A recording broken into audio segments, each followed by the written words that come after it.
Hey guys, Kaiju here. Today we're going to be doing another Kaiju review, and that Kaiju review is on Zeppandon. Now, Zeppandon is a figure I've had for about 3 years now, so he's been in my collection for a while, and I thought today I'd review him since I'm doing a couple figures that weren't in my Christmas haul. So with that being said, let's get into the review. Now, first off, we're of course going to go into detail, and detail on Zeppandon is okay in some areas, but in others it's pretty lackluster.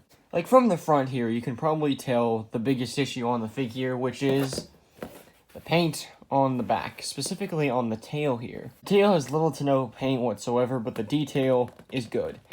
Like, the detail, the scale, well, it's not even really scaling. The little wrinkles all over the body of Zeppandon, they're all very nice. So yeah, detail on this guy is good, but the paint is somewhat lackluster, just to kind of sum it up. Now that we've done detail, let's go into articulation, and Zeppandon is somewhat basic, but not bad. His arms can move, and so can his legs.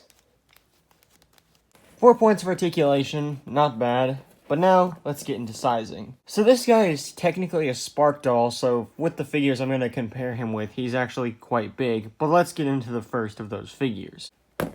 Gigan. Gigan is, of course, shorter than Zeppandon here, because, like I said earlier, Zeppandon is a Spark doll. He's going to be bigger than most figures compared next to him. But this is kind of just to get an idea of how big he is. Most people have this figure, so if you don't have Zeppandon, and do have this guy, now you know how big he is. Next, I'll compare him with a figure I've also had for a pretty long time, Cretaceous King Ghidorah. And Cretaceous King Ghidorah here is, decently sized next to Zeppandon.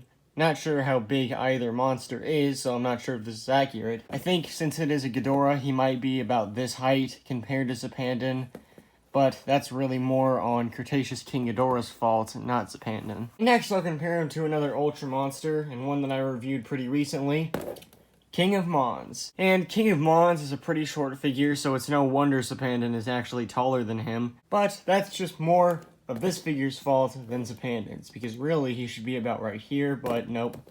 He isn't even as tall as his head.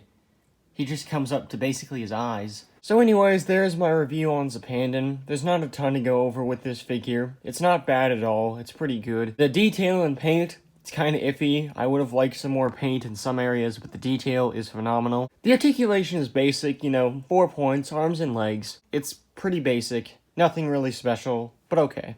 And scaling is a bit oversized, of course, because it's a Spark doll, but really, who cares at the end of the day? Bigger is better. So thank you everyone for watching, and I will see you all in the next video.